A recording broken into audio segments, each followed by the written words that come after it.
Shalom Lekulam. Hello, everybody. My name is Paul Gross. I'm a senior fellow at the Menachem Begin Heritage Center in Jerusalem.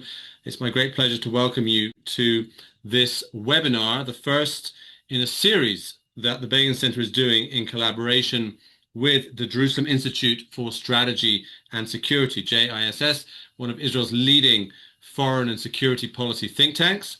I'm addressing a live audience here on the Zoom, but also I hope people who'll be listening to the recording either on YouTube or on our new English podcast. So hello to all of you.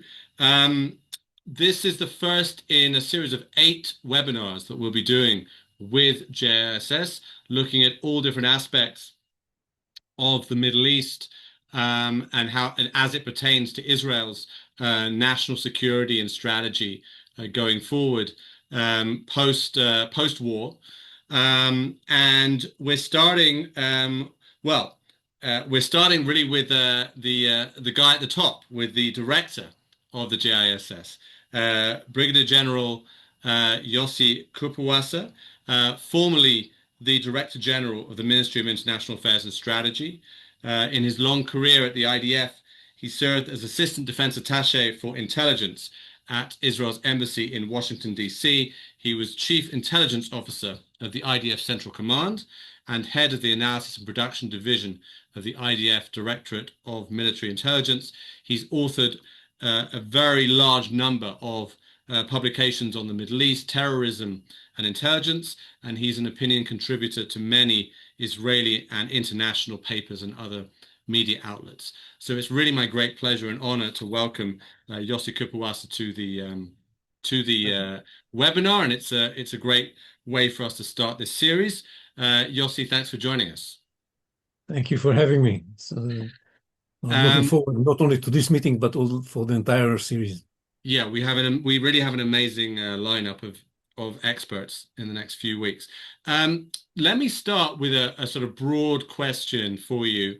Let me just say, actually, also to the audience, Yossi and I are going to speak for 30, 40 minutes, and then we'll turn to your questions. So please do write those questions in the Q&A box at the bottom of the screen. Yossi, as I said, this is the first in the series, and we wanted to start with a sort of big picture, overall strategic assessment of Israel's position in this reshaped Middle East, because it really has been reshaped by the events of the past 2 years. So how would you describe Israel's strategic position as we begin this new year, 2026? Well, I think that the situation has changed dramatically since October 7th, 23. And I want to touch on 2 elements that I think are critical for understanding the change. I mean, much of it is obvious, whatever happened to the proxies of Iran and so on and so forth. We all know what happened to Hamas. We all know. I don't want to dwell too much on that. But I think the 2 major elements that changed is that we are now in a situation where not only the enemy's threat, but also our threats should be taken seriously. I mean, when I say our, I don't mean only Israel, but also the United States. Because what we've learned in Venezuela in the last week is that people should rather take seriously the threats coming from President Trump. And this was proven all along the way, but it's true also for Israel. When we say that we are going to do something, people have to take it seriously. When we said that we are going to go after those who perpetrated the terror attack of October 7th, and we are going to take action against all kinds of leaders of terror groups in the Middle East, we came true on our promises. And people should take this into account. Second thing is that the most important element that we are after is security. Priority to security, and it was always like that, but it was not translated into reality. Now we are not only saying it, but we are doing what needs to be done in order to secure our security. And when I say we again, I'm not meaning only Israel, also the United States is ready to take unprecedented steps in order to guarantee its security. In the mind of President Trump, the threat to United States security came from Maduro's policy. So he took action against Maduro in order to secure the United States. That's his understanding of the threat. And this is very important, this combination of credibility and security as the motive that determines how we behave is very important because it brought about two major changes. First of all, it changed the rules of the game. It's, according to the old rules of the game, we were not supposed to behave the way we behave in Lebanon, in Gaza, in Syria, in Iran, wherever. We were supposed only to retaliate. Once we were attacked, then we were supposed to take action. The new rules of the game say that for our security, we have to take preventive and preemptive action in order to guarantee that we are not going to allow the threats to reach a stage where they are uncontrollable. So this is extremely important. Now, many challenge this idea of changing the rules of the game because the world rule-based order is being challenged. And many people don't want to see that happening. They say, well, who gave you the authority to do that? They don't ask it only Israel. They point this question also to the United States. We see that as we speak. And this challenging comes from two sources. It comes from I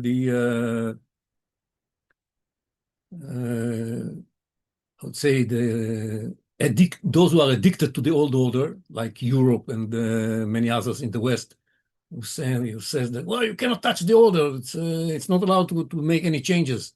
You have to get the authority of the UN in order to do that. How can you behave differently? Which is stupid because it's against their own interest. What happens to Europe because of this addiction to the rules of the past is very dangerous. And it comes, of course, from those who enjoyed the benefits of the old order that allowed them to arm themselves to the teeth without anybody doing anything against them and to enjoy the impunity that they gained with this order. And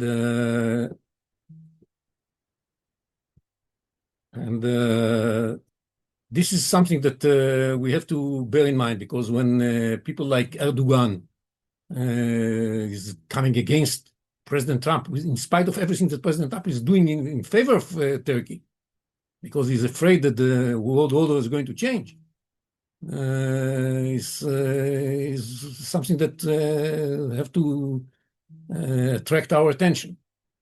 And, to some extent, I would even say that the rise in anti-Semitism, the rise in the activity against Jews around the globe and against Israel that we are witnessing is also a part of this battle over the rules order in the Middle East and beyond. And that is the main issue, this battle about the rules that according to which we are playing. And if you look at what's happening in the Middle East in this respect, we are now employing a totally different set of rules in the way we behave, because we say we are not going to allow threats to emanate from all kinds of places directed towards us. That's why we do what we do in Lebanon against Hezbollah. That's why we do what we do in Syria against whatever threat that may come from there. That's why we are saying to the Iranians, look, if you continue to build your capabilities and ballistic missiles, and definitely when it comes to nuclear weapons, we shall not wait until you reach the ability to produce a nuclear weapon. We shall take action immediately. And that's what we are doing also in Gaza. We are trying to make sure that the situation will not prevail the way Hamas wants and they will stay in power. Now, we have to remember, this is going to be my last remark in this opening session, we have to remember that the challenge becomes more and more demanding as time goes by. Because changing the rules of the rules in the beginning was about forcing the rogue elements that are enjoying the rules, the old rules, forcing them to make important concessions, but not existential concessions. And they were able to do that, to some extent at least. Some of them did, some of them did not, but basically they were able to do that. Some of them decided not to do that. But for example, for Hamas, they were able to release the hostages in this context because of the pressure put on them in order to ease the pressure and to make sure that they will survive and stay in power. Hezbollah was ready to accept a ceasefire that put an end to their commitment to show solidarity with Hamas and keep shooting rockets and missiles towards Israel and drones, whatever, just in order to save their souls.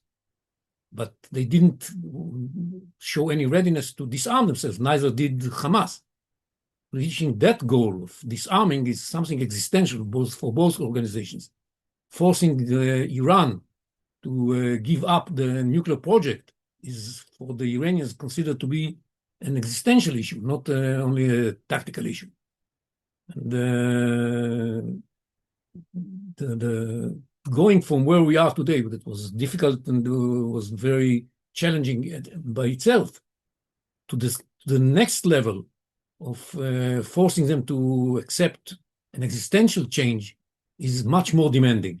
So even though we made a nice progress, as I said in the beginning, the situation looks so much different to the 7th of October, we still have a lot of work to do in front of us. The summit between President Trump and Netanyahu was about how to handle this new challenge. We got the green light, or basically we got the green light from the administration to keep moving in this direction. But there are still many different opinions between us and the Americans about the exact way to get this to this goal and the timetables.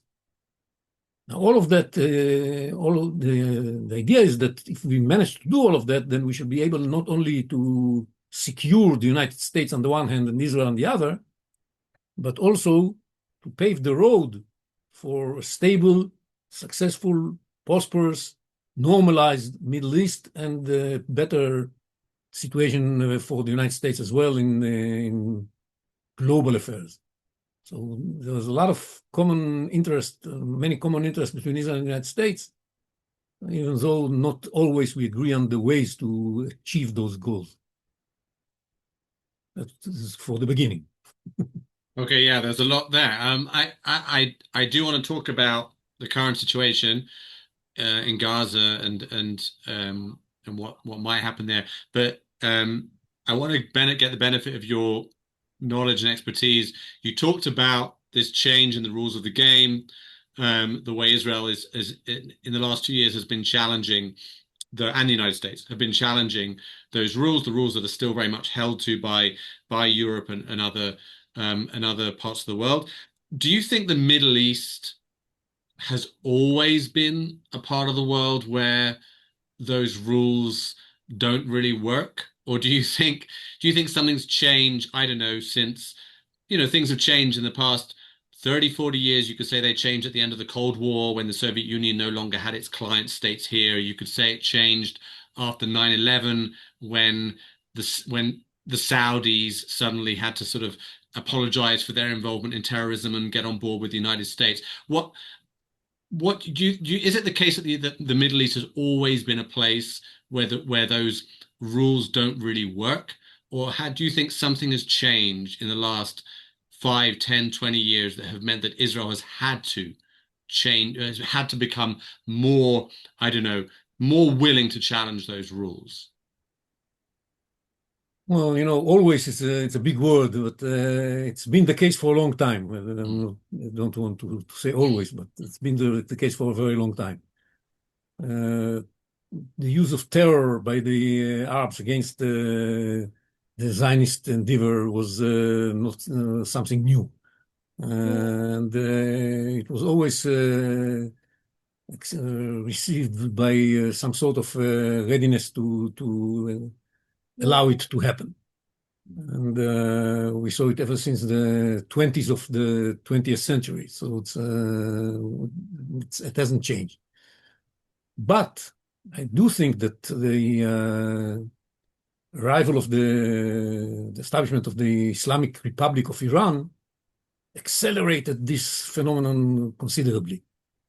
Because we have allowed the Iranians in the last 40 something years to build this structure of proxies and arm themselves to the teeth without doing anything. We saw what happened in Lebanon with the army of Hezbollah that had so many capabilities, including the ability to penetrate into Israel with a ground force, the Radwan unit. We saw what happened in Gaza. We saw what happened in Iran itself, the way it developed its nuclear capabilities without anybody doing anything about it. Here and there, some sanctions, but nothing profound. To the point that they reached the situation where they had 450 kilograms of uranium enriched to 60%. They were about to produce something like more than 10 nuclear bombs without anybody doing anything about it. They enjoyed very much. They made the best out of the most out of this situation, and managed to establish a situation where the ring of fire was closing on us, and we were very lucky. Although it's a little bit cynical to say it, but we were very lucky that Sinwar decided to act by himself and not wait for the rest.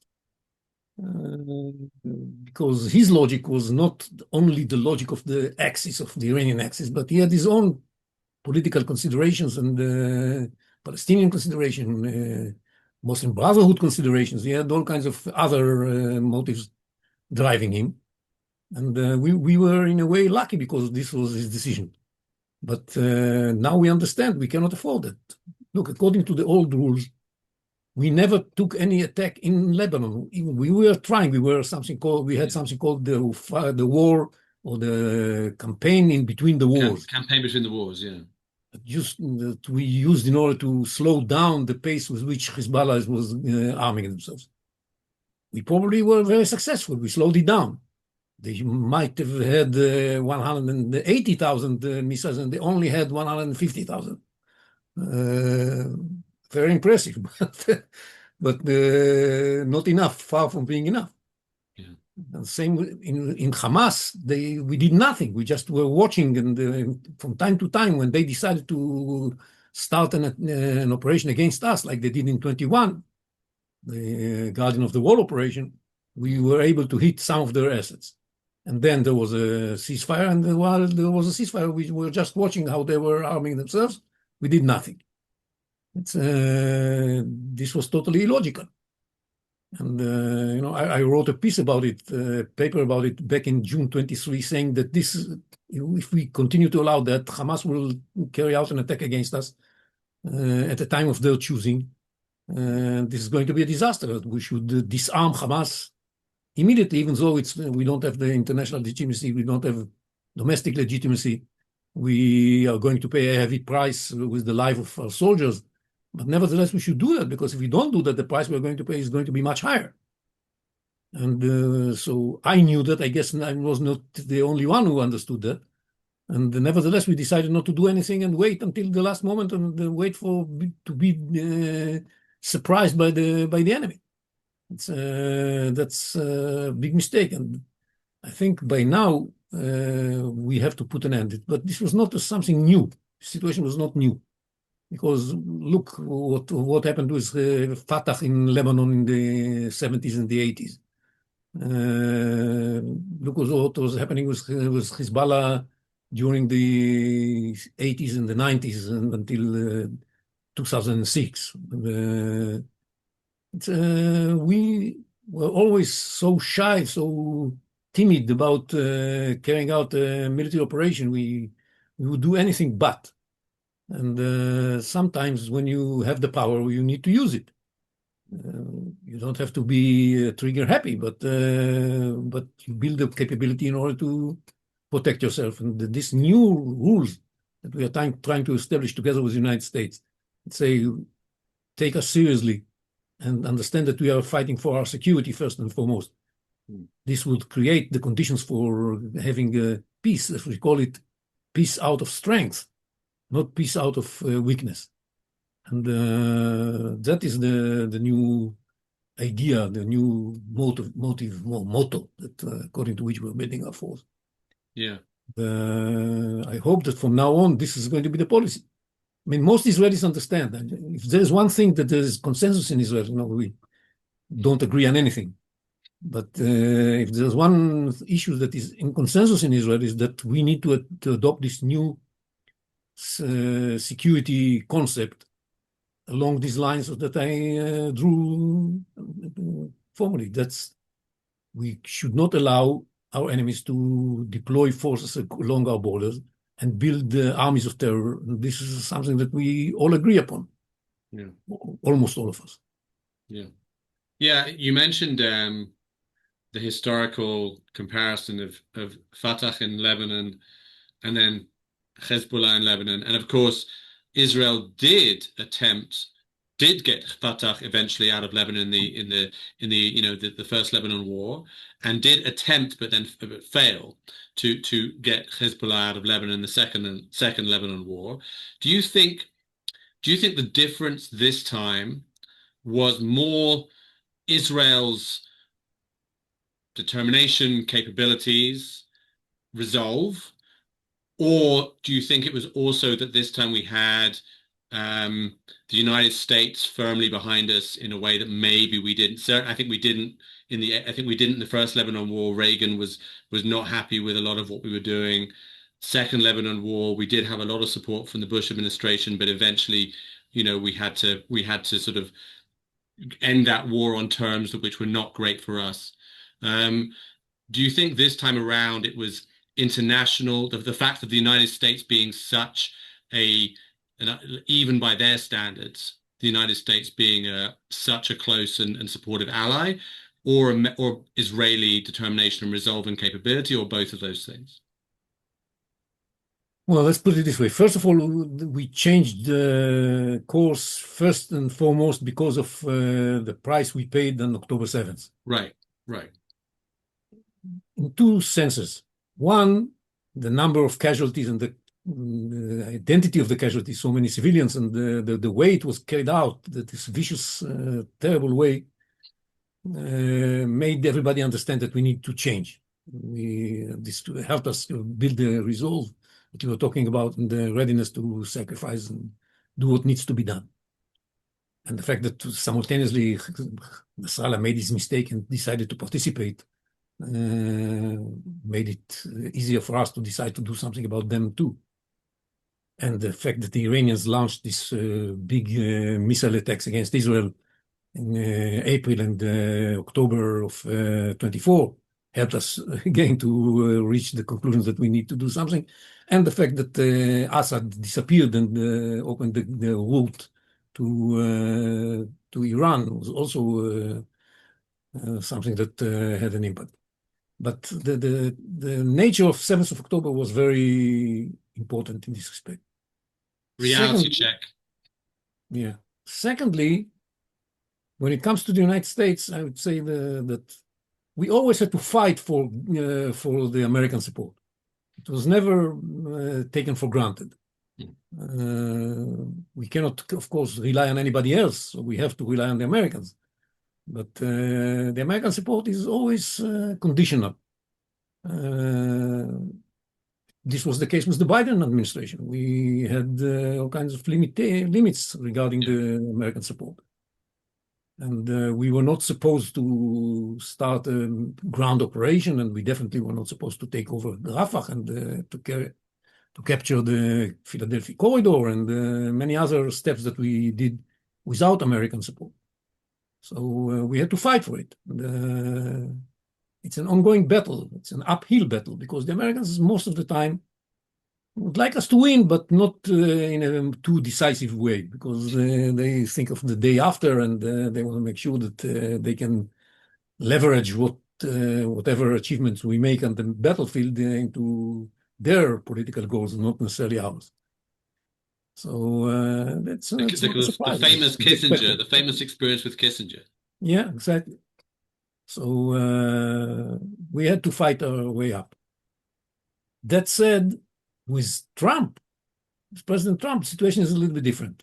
Because as I said before, he understands the need to build credibility, credible threats. When we were talking about Iran, we were always speaking about the need for having a credible military option. He made this option credible by executing it. That's the best way to make an option credible, and doing it so successfully. With Trump, this was different, and also Trump understands. There are many critics of Trump that say, "Well, he's unpredictable. He's what's going on here? This is not the way we behaved until now." I think Trump understands that security is predominant condition for any ability to move forward towards peace, towards normalization, towards stability. And that's something that many people in the West don't understand. They believe that security can be achieved through nice words and diplomacy, and it can. But once you have proven that you mean business when you build a military power, then there is a chance that somebody would listen to you. We are now in the midst of an effort to build upon what we have done so far in order to convince those rogue elements to accept that they need to change something strategically.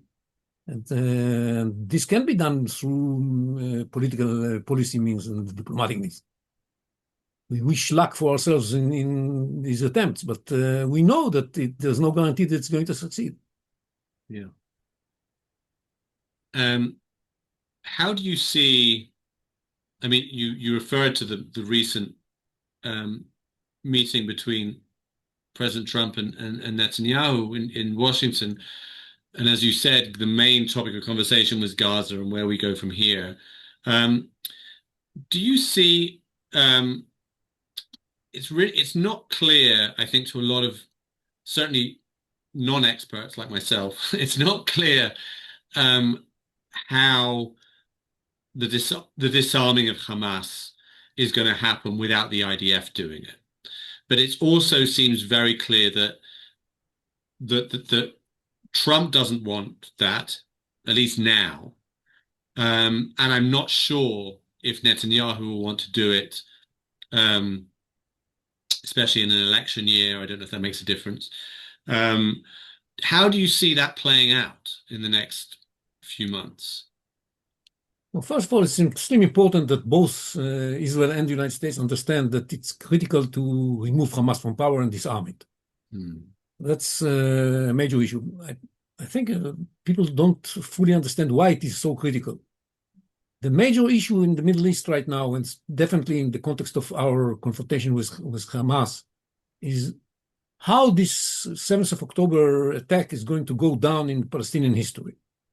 Hamas just issued a new paper about their narrative, our narrative, as they call it, in which they are trying to convince everybody that 7th of October was a well thought of move that gained a lot of achievements for the Palestinians. And yes, we paid a very heavy price. They say they paid 170,000 casualties. And they have all kinds of different numbers than were known until now. But this price is worthwhile if you consider the achievements, the recognition of all kinds of countries in the Palestinian state, the release of the terrorists from Israeli jails, and so on and so forth. The bringing back of the Palestinian issue to the front of the stage, and the achievement in blocking the normalization between Israel and Saudi Arabia, and so on and so forth. They have a long list of achievements that justify the 7th of October. Now, if the 7th of October is going to go down in Palestinian history as a successful operation, then definitely it's going to be a model that would be imitated by the future generations of the Palestinians. The only way to convince the Palestinians that 7th of October was a mistake is by disarming Hamas and removing them from power. This means that 7th of October was wrong move, a disaster, and nothing was gained due to that. And the ultimate price was paid by those who perpetrated it. That should be understood. That's why we cannot stop short of removing Hamas from power. Now you ask a very good question. Who's going to do that? And I think about the Trump plan is that whereas until the Trump plan was in effect, the answer to this question was Israel, and Israel will bear the consequences of holding the Gaza Strip and running the Gaza Strip. Mm. And this is why there was a big debate between the military in Israel and the political echelon. Was the political echelon, out of political considerations, thought that this is necessary to be done, or at least try to create the impression that this is what they're saying.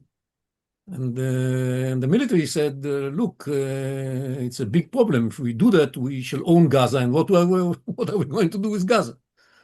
The idea of immigration of the people of Gaza is a nice idea, but it's not going to be necessarily feasible. And what are we going to do then? Yeah. So they refused to take over Gaza. The achievements that we managed to achieve in Gaza, the release of all the hostages and so on and so forth, was possible only when the government forced the military to start an operation that was supposed to remove Hamas from power by force.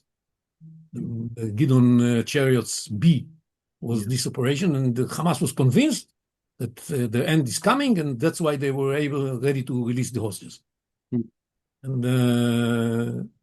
but now we have a new idea through the Trump plan. You remove Hamas from power, and then you transfer the responsibility to the board of peace that has underneath it the International Stabilization Force. They're not going to come in order to fight Hamas and disarm Hamas. That's not going to happen. But if Hamas is already out of business, then they might come in order to make sure that people don't steal merchandise in the markets. And there's going to be a technocratic Palestinian government. Everybody knows that not all of them are going to be choirs, children that we understand, but they're not going to be officially members of Hamas and so on. But the major issue is not who's going to run it exactly. The major issue is going to be that the Palestinian history will have in its pages, very few pages, it will have a chapter called 7th of October saying 7th of October was a terrible mistake. By the way, I think personally that the reason why we didn't see a third intifada in the Judea and Samaria areas by the Palestinians living there is because they learned the lessons of the second intifada. And they don't want to this another intifada. It's in their memory, in their history book. The second intifada was a terrible mistake. Yeah. And they fought it for 6-7 years. And it was a terrible mistake. Mm. So it's we have to make sure that the people of Gaza have the same impression. Until now, if we don't remove Hamas from power, they're not going to have this impression. It's, you see, if you follow what they say on social media and so on and so forth, and to the TV cameras and whatever, is that the Jew is still out. We understand we paid the heavy price, but we haven't decided that this was a mistake. But now that we have the option of using the Trump plan in order to solve the problem of what's going to happen on the day after, let's do it. I mean, again, it's coming back to the issue of the credible threat. Number one measure in this new situation. We have to make sure that our enemies understand that our threat is credible. And when President Trump says that all hell breaks loose if they don't disarm, and when we say it's necessary, we are going to do it ourselves, they have to understand that we mean it.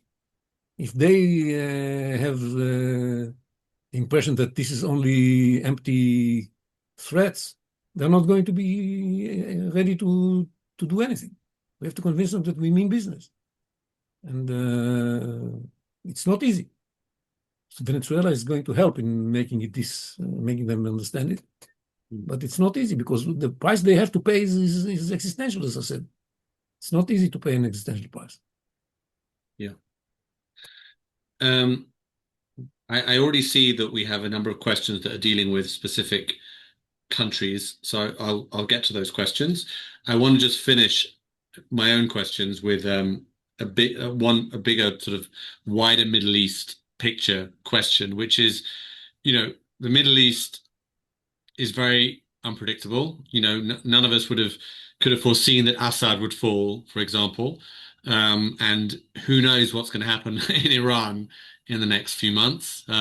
Or, I mean, that could have a happy ending. We'll see. But do you think that the the sort of follow on from what happens in Gaza could be the the reshaping of the Middle East in a way that suits Israel, in perhaps in a way, perhaps in an unprecedented way, right? Let's, if we want to be really optimistic and say Abraham Accords, expanding, Saudi Arabia joining, or do you look ahead and see that as something that could happen in the next year or so, or do you take a more, I don't know, a less optimistic view that too, so much has to happen before we get to that utopian Middle East that you're not prepared to say, I think this is likely in the next year or so. Well, likely is again a word that is can have all kinds of meanings. Right. Is it possible? I think that's the Okay. question. Is it possible? Is it worthwhile working for achieving it? Okay.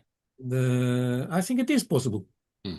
It's not going to be easy. There are always going to be those who are going to fight against it. It's so critical for those who are against it to make sure that it doesn't happen that we're going to face a lot of opposition.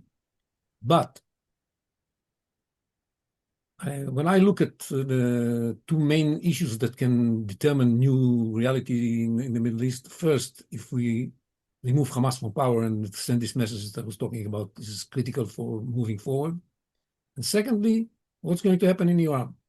So I'm not saying that the regime is about to fall. It's probably not. But the chances that Iran regime is not going to stay in power have risen dramatically. I mean, if there were something like 2, 3, 4, 5% until 7th of October, even with the unrest over Mahsa Amini veil that was not Yeah. put on properly, the chances that something bad is going to happen to the Iranian regime today is something more like 15 to 20%. It's Hmm. not 70%, but it's not negligible. Right. And the regime knows that. And the problem of the regime is that they don't have any real solution to the problem. It just becomes worse and worse every day. Now, they can rely on the fact that the Chinese are providing them with a lot of money. They can rely on the fact that the opposition doesn't have a very strong leadership, if it has leadership at all. They have all they still have the commitment of the Basij and the IRGC to fight against it. Hmm. So I'm not going to 50 or 70% chance. 15 to 20, that's where I stand. It's much more than ever before because there is no political or economic solution to the problem. They don't have any tools to deal with the problem. The fact that they were trying to offer $7 for every family tells you how poor they are with creative ideas. So this can happen. If it happens, it's a new Middle East. Yeah. Because as I said before, the creation of the Islamic Republic of Iran was the most influential development in the last 50 years. And if they fail, or they fall, the impact is going to be immense. So we have to wait and see. And Hmm. the more credible our threats are, the more able we are to deal with the threats against us. There's greater chance that things will move in our direction. We have to understand that the Middle East has been torn for a long time between the pragmatist Muslims and the radical Muslims. the radical Muslims had their day until recently with the Islamic State in Syria and Iraq, with the growing strength of the Shiite axis. Now they are in a decreasing mode. What we have to be worried about is that there are certain elements within the radical Islam axis that are still gaining power uh, because they are much more sophisticated. In talking about the Turkish, Qatari, Muslim Brotherhood axis.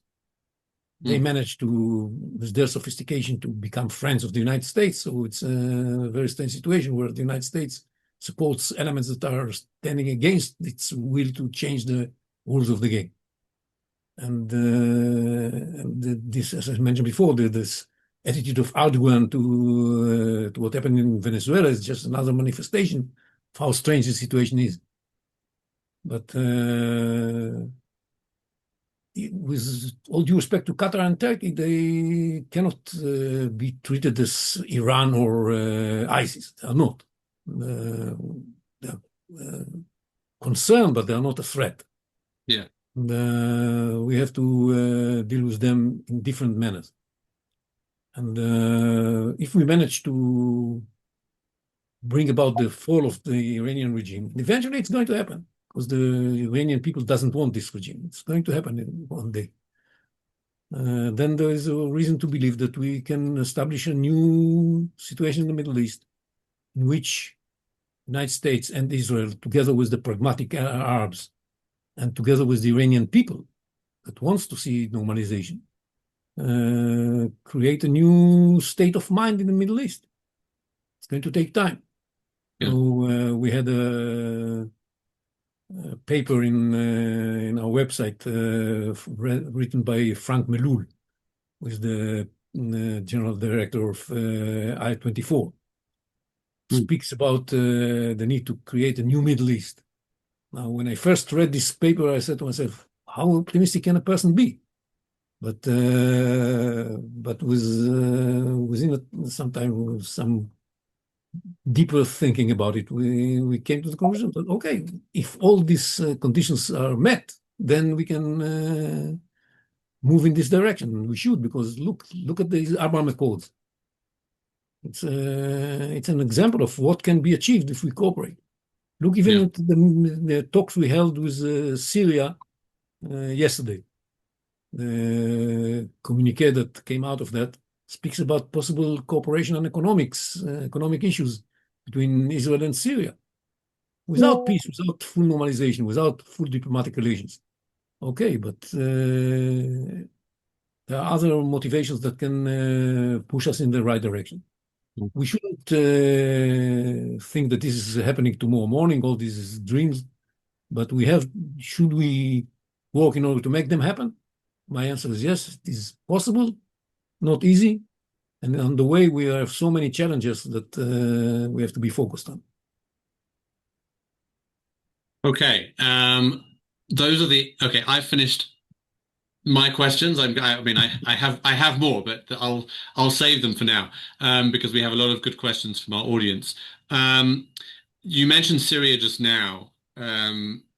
Barbara Diamond asks whether given that the ability to fly over Syrian airspace made our attack on Iran possible, what are we prepared to do to stop Turkey from setting up a radar system in Syria to limit our abilities?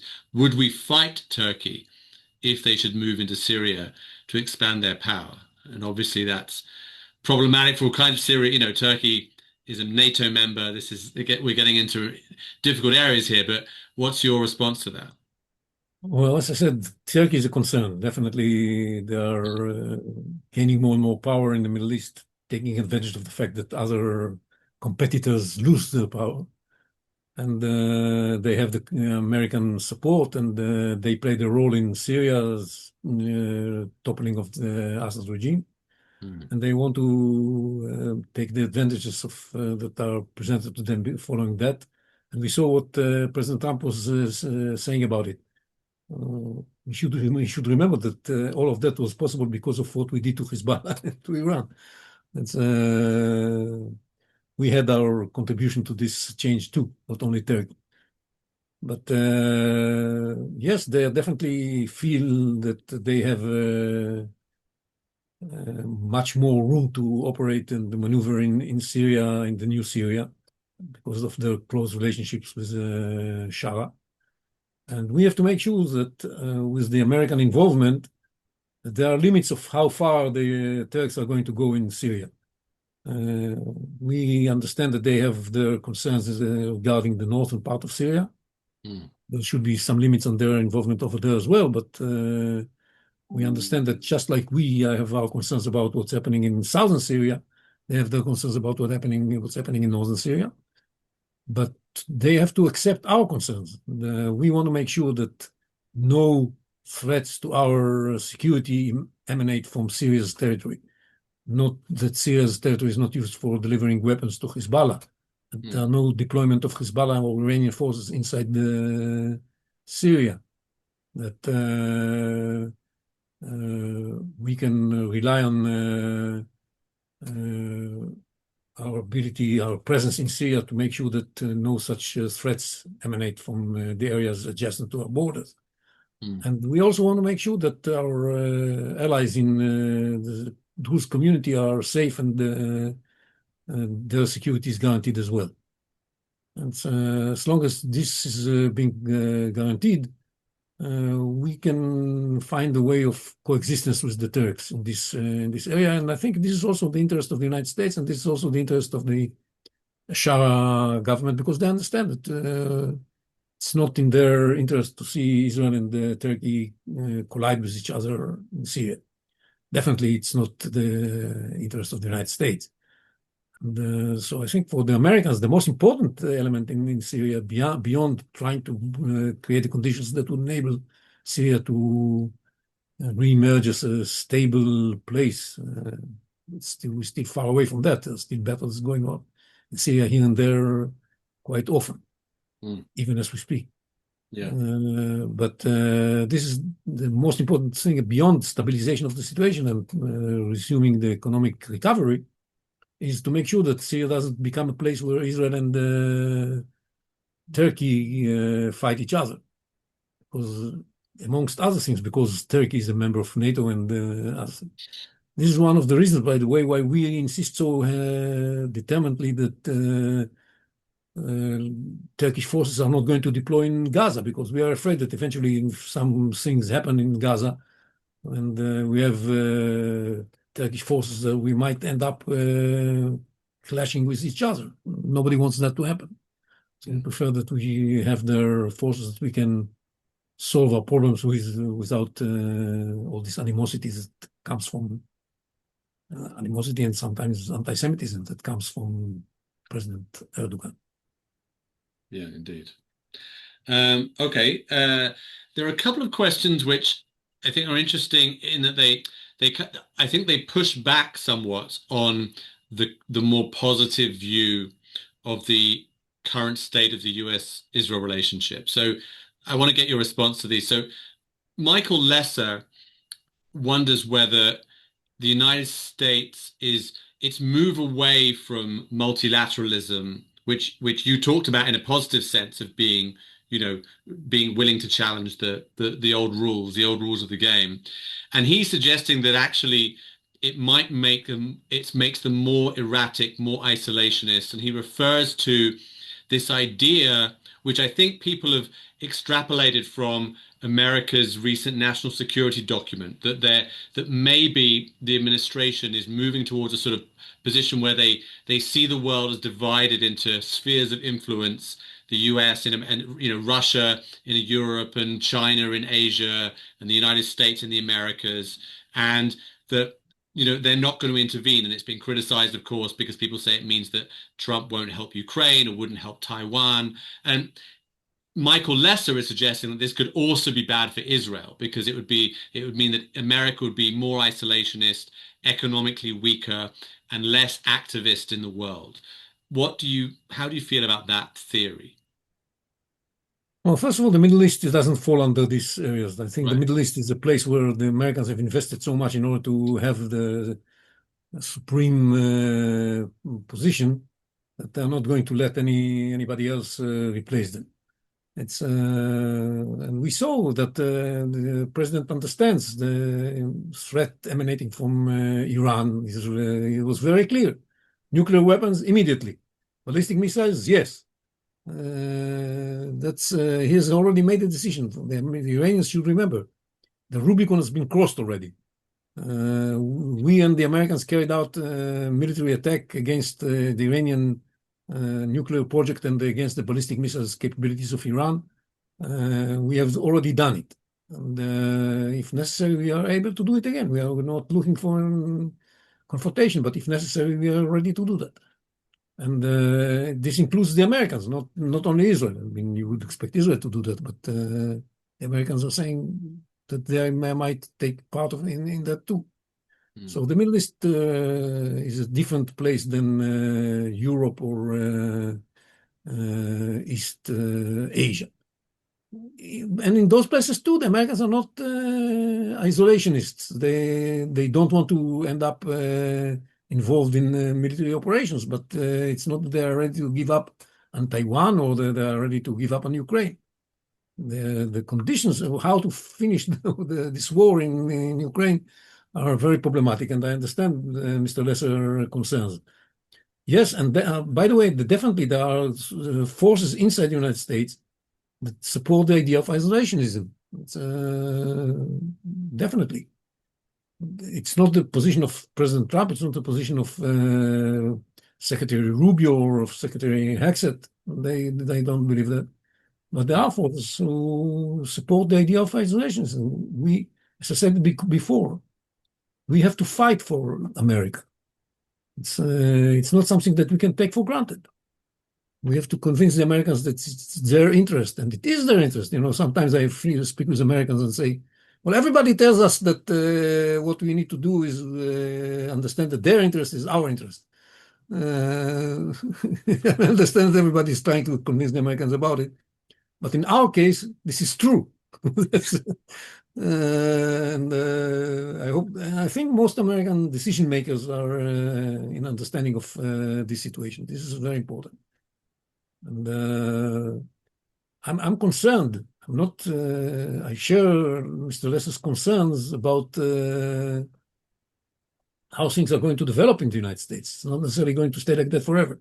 And we see how anti-Semitism grows, and both on the far end, far right, and on the far left. And we see how they gain more and more traction in the center. It's definitely a source of concern because, as I said before, anti-Semitism is a problem by itself, of course, but it's also a part of these forces that don't want to see this change happening. And it's a battle about the world order, not less than about the fate of the Jews. And I'm concerned with what's going on, and I think we should develop strategies to confront this development. And we held, for those who want to look deeper into that, we held 2 webinars and the JISS about how to combat anti-Semitism in this time, especially after the Bondi attack. That proves that anti-Semitism goes along not only with objection to the changes in the world order, but also with terrorism. It's becoming not a matter of world view, but it's a matter of sheer terrorism. We have to be very concerned about that. Yeah. So we actually had a question about anti-Semitism, which I want to get to, but I just want to stay with the US first because I did say there were 2 questions that were challenging the sort of positive view. So I want to put the other one, which was Shmuel Yerushalmi, who basically says that his concern is that Israel is essentially going along with what the United States wants us to do with regard to counterterrorism and dealing with Hamas, even if it's I'm getting from his question that he thinks it might not be in our interests to follow the United States directives of and instructions with regard to Gaza, and yet we're doing it anyway. We're sort of, behaving. He writes, behaving. These are his words, not mine. Behaving as a slave of the United States. I assume he means with regard to Gaza. How would you deal with that kind of criticism? Well, ignoring the United States is not a good idea. Fighting for the United States is a good idea. We don't have to agree with the United States on all issues. We would like to agree with them if they are going to be identical to our opinions. But sometimes we have different opinions, and you have to take their opinion into consideration. If we ignore that, I don't think it's a good policy. Uh, I think that in the context of Gaza, we got from the Americans a very good plan. The Trump plan is a very good plan for Israel. It's not perfect. You don't always get what you want, but you may get what you need. So it's a good idea to take the best of what you can and then move and convince the Americans about the other elements. What's happening in Gaza in this respect? The Americans, and it's something personal here. The President Trump is under the impression that he got a commitment from Hamas to disarm. He repeats that again and again. Yeah. This commitment was given to him, as he says, privately, personally.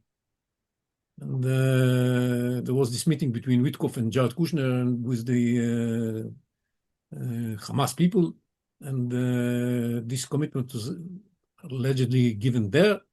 And on top of that, I'm sure it was given also through Turkey and Qatar, maybe Egypt too as well. So he expects Hamas to disarm sooner or later, but to disarm. And that is a major asset that Israel has, because this is the understanding of the President of the United States. We cannot underestimate that. Now, whether we have to disarm Hamas tomorrow morning or should we do it in a month or 2 months' time, it's something that has to be taken into consideration also how this is going to affect our relationship with the President of the United States. We cannot ignore his concerns. But we should not give up our demand that Hamas is going to be disarmed. That is the most important thing. And we have the agreement of the President of the United States for that. This is a major asset. And as I said, the plan gave us a lot of other achievements. The release of all the hostages that was almost performed. The creation of a body that will make sure that we shall not be charged with running Gaza in the future. The ability to stay along the Philadelphia corridor and along what we call the perimeter around Gaza. A lot of good things happened to us. So that we paid that price. We paid here and there price. Of course, there's no free lunch. We have to accept it. But I don't think we became slaves of the United States. We work according to our interests, and we are trying to convince the Americans to come along with us. The plan is a good step in this direction. Okay. So I think this will be the last question. So Barbara Diamond asks about anti-Semitism and whether you think that the increase in anti-Semitism is directly related to the fear of Jews becoming so powerful militarily. And maybe if I could just add to that, maybe what you said before about Israel becoming a country that is more willing to challenge the rules of the game and maybe act against how some other countries think the international order should work. Do you think that affects anti-Semitism? Frankly, I don't think so. I think the rise in anti-Semitism was in the air for a long time. I'm following the delegitimization movement since its beginning in 2001, the Durban conference. The creation of the BDS in 2005, the Marmara in 2010. These are all steps that we should have been awakened to, and we did not.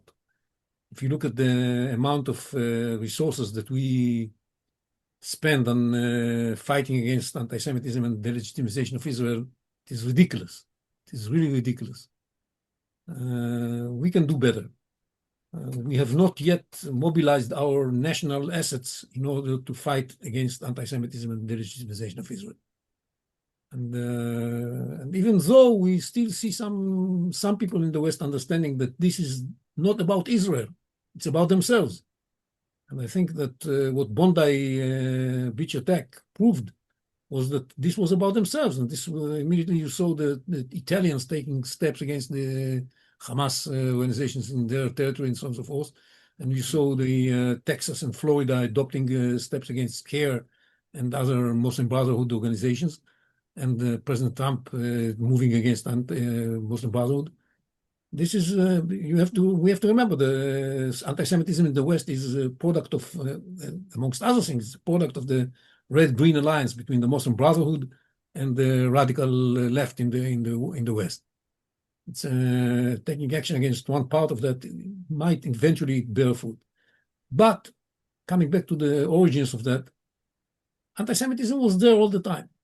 And what is worrying me here is that now it became sort of acceptable to turn anti-Semitism from the question of how Israel behaves to the question of the existence of Israel.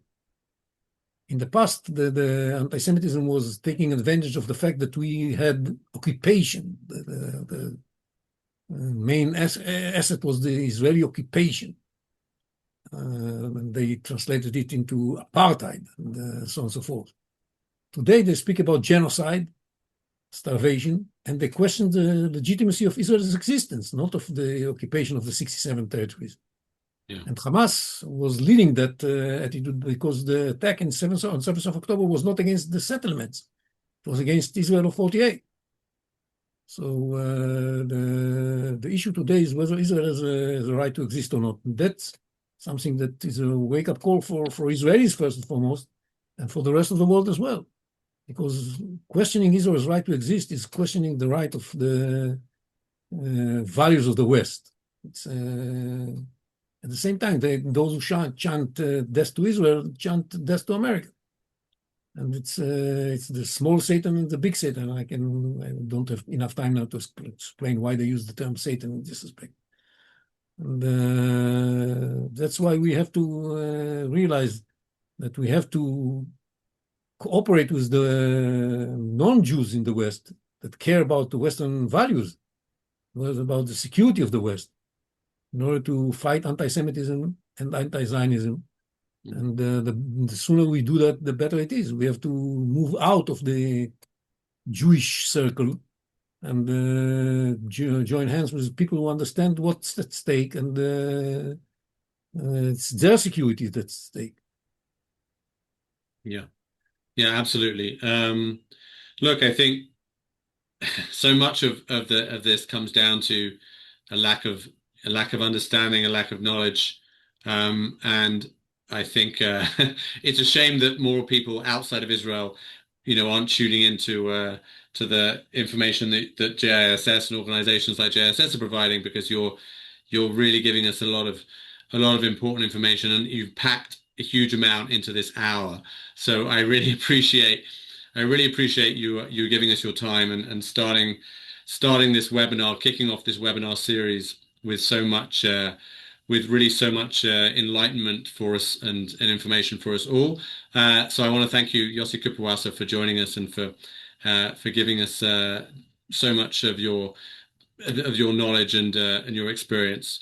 I want to ask the audience to please join us again in 2 weeks, when we'll be joined by Dr. Eran Lerman from JISS. We'll be talking about Gaza. If you've heard Eran Lerman before, you'll know he's a fantastic speaker as well. And you should go to the JISS website, which has an amazing English website with all the material available in English. And if you missed any of this, you can see it on YouTube in a couple of days. You can email me, paulg@begincenter.org.il, to join our mailing list for English events. So thank you all for joining. Thank you, Yossi Kuperwasser.